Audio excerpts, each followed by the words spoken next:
Hello, and welcome back. Welcome to the Homeschooling 101 edition of, I'm going to talk about money and homeschooling.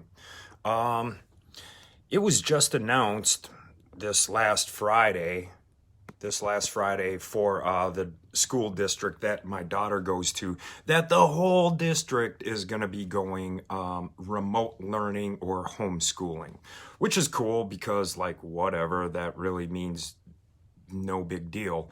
Honestly, I've been doing it with my daughter since March. And in March, that's when the whole pandemic zombie apocalypse broke out. So we were prepared. Actually, I don't know how prepared we were. The first couple of months was shoddy at best. But this whole school year now that she's going to be home, this whole school year now, she's going to be homeschooled, which, whatever. At the rate it's going, I don't know if she's ever going to get back to going to real school. But I digress. Okay, so the cool thing about homeschooling is I can look back on where I was and what I was taught as a kid and make adjustments and add to my kids' curriculum as I see fit. Sweet. So I get to teach her what I think I should have learned back in school but was never taught. So that brings us to what my daughter is currently studying right now, and that's money. And here's how I went about doing this. The examples that I'm giving today, and I'm going to go through seven examples. Seven examples of money. And it comes from this blueprint, The Richest Man in Babylon. Super short read, a wealth of knowledge. It really gets into the nuts and bolts of how money works in a foundational way. All right, so reading this book, you will understand principles of how money works. And it's kind of cool because it's written in a story format. And but the language is a little bit tricky. And I forgot about the language being tricky. Like, I just pulled this off my shelf and I was like, hey, here, read this. And she read it. And then after like a day or something like that, she says, okay, I'm done. And I asked, all right, well, what did you learn? And she said it was about wizards and monsters and a whole bunch of other stuff. I'm like, what book did I give you? I thought I gave you the Richest Man in Babylon book to read.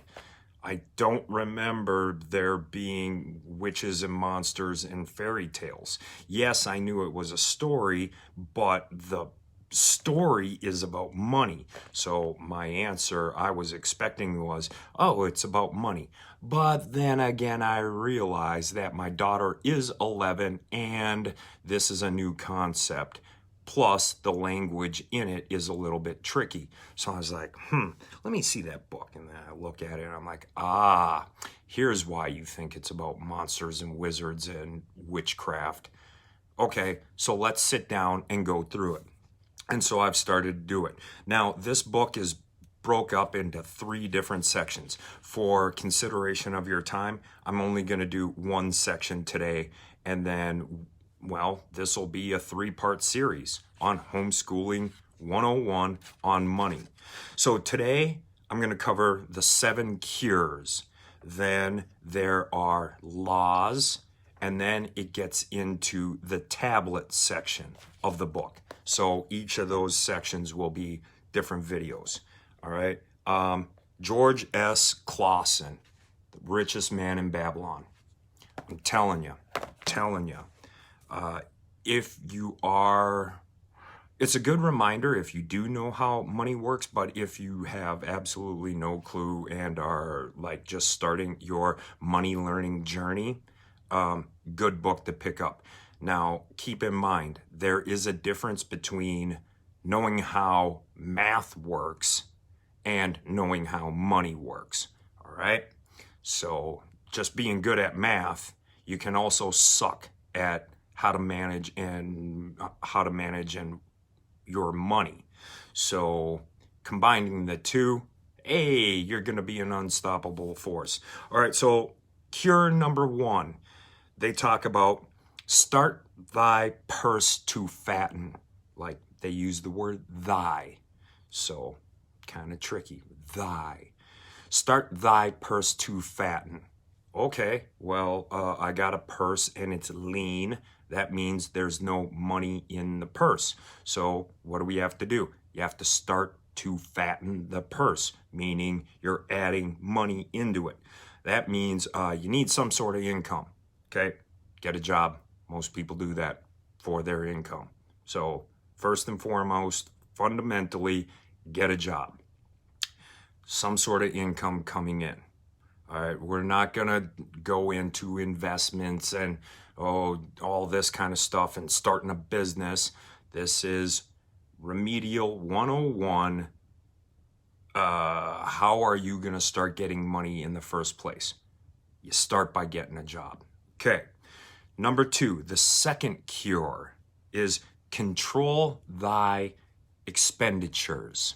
Control thy expenditures. Okay, well, control thy expenditures. So, all right, you get your paycheck from your job that you now recently have. That means you are not blowing it all on Snickers bars, the whole thing, because Snickers bars are super tasty and you like Snickers bars. All right, you're gonna kind of project where this chunk of money needs to go. So bills, cell phone bills, roof over your head, you need to feed yourself, you need some clothing, and set aside for, Redbox or something like that, what have you. So that means you're actually operating within a budget. Now, one of the key takeaways with cure number 2 was to save 10%. All right, so yeah, you're spending 90 on all the things that you need to like live as a person, but then you're saving 10%. Thus, the 10% into your purse expands your purse and makes it fatten. Okay? Cure number 3, make thy gold multiply. Now, they use gold and silver as examples in the book, but in our knowledge and for how we do it, it's money. Gold, silver, money. All right? Make the gold multiply. Well, what does that mean? Oh, here's what they're getting to in this one. Okay, so you have started to diligently save 10%, thus your purse is fattening. Then you're going to take your fat purse and put it into an investment. Now, the example in the book is they lend it to, the first example was they lend it to a brick maker who goes to buy jewels and comes back and the jewels are all glass. So as the example in this book, he lost all his money, his first investment, because he gave it to a brick maker who knows a lot about bricks, but the brick maker went to buy gems to resell. Well, he doesn't know anything about gems, so he ended up buying a bunch of glass. Thus, they all lost. All right. Another example is they talk about a money lender. All right, by investing and giving the money to a money lender, which in our day and age would be like an investment bank or a bank, to make that deposit, and then the bank, using that money, will pay you back your investment with compounded interest. So this was actually a really, really good lesson right here in how to explain compound interest and utilizing money set aside for an investment that accumulates the compound interest. So not only do you get your principal back, but you get the interest on top of it. And if you rinse, wash, and repeat that cycle with the compound interest, it's growing. Now your money is working for you. And that was a good lesson or good analogy to help me explain that to my daughter. So awesome. Then number 4 was guard thy treasure from loss. And well, that means just doing due diligence and research and not getting scammed. Okay, well, guard it from loss. So back to the story about the brick maker who was going to invest in gems, knowing that the brick maker doesn't know anything about gems. Why would you invest your money there? Okay, the easiest way to go about investing your money and protecting yourself from loss is go with what you know. Go with what you know. Then you can wrap your head around the concept a little easier. All right. And of course, there is doing your due diligence. All right. So if you're a first-time investor with another firm or an individual, do they have a Yelp review? Is there social proof behind it that what they have done is providing results for other people? What's their track record? How long have they been doing it? So it's simple research like that, and you're not just going in blindly. Makes sense? And my daughter equated it to her game Roadblocks, where she's like, oh, it's like in Roadblocks where I play this Adopt Me game and there's scammers. I said, I don't really necessarily understand the game that you're playing, but you said scammers and you're aware of it now. And how did you learn about that? Because you were scammed in the past? Is that how you know? Oh, yeah. Oh, all right. Life lessons being learned by playing video games. Awesome. So that's lost. Now we're on number 5. Make of thy dwelling a profitable investment. Make of thy dwelling a profitable investment. This one basically means buy your house.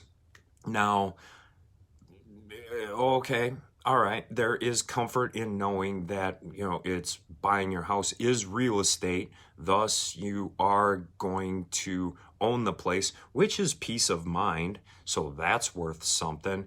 And generally, your house goes up in value for the most part, historically speaking. Now, I don't know about, it's a good idea.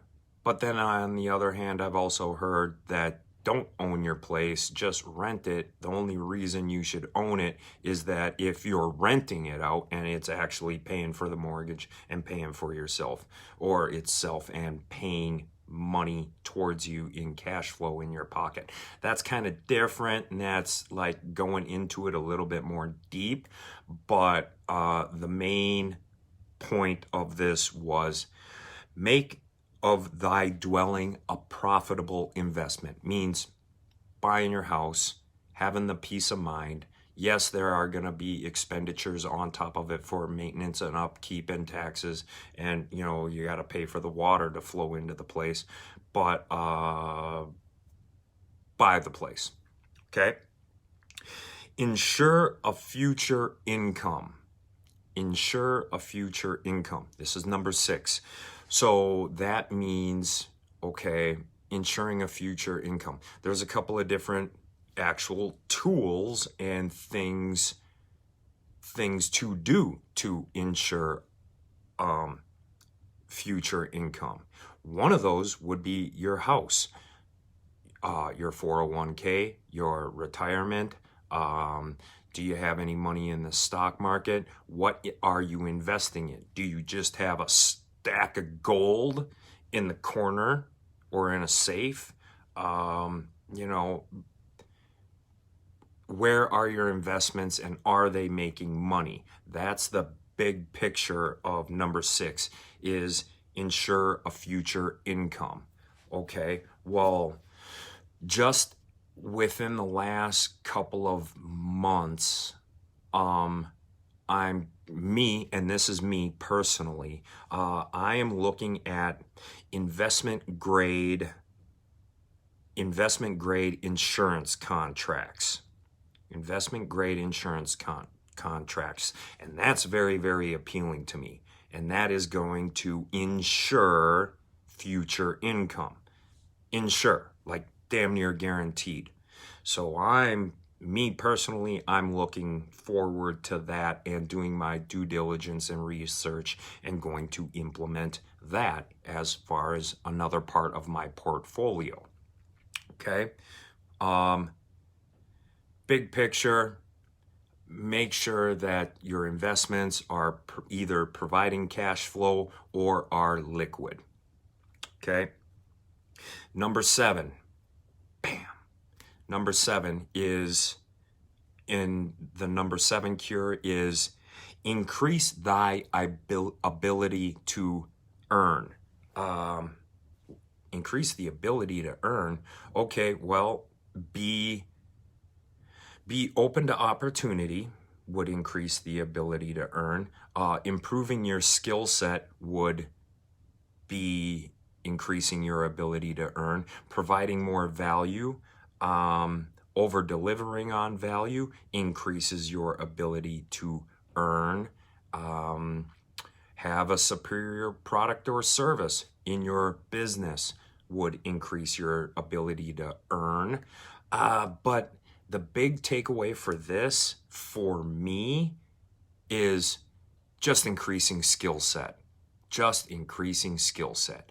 And that means hard work, determination, practice, practice, practice, and perseverance. And with the amount of practice, the determination, the hard work, the vision, and the goal, you can't not help but increase your ability to earn. All right, so that's going to wrap it up. I went through C7 cures. This was a good foundational video for Money Monday and Homeschooling 101. And the next one I'll do on this will be the laws. And I'm going to have to review the literature, but I think there's 7 laws, and we will cover that next time. So till then, if this brought you value, please like, share it, subscribe, do whatever you have to do. And if you have any input for me, of course, put it in the comments. Was there some takeaways from you? I'd love to hear it. Make it an epic day. Bye.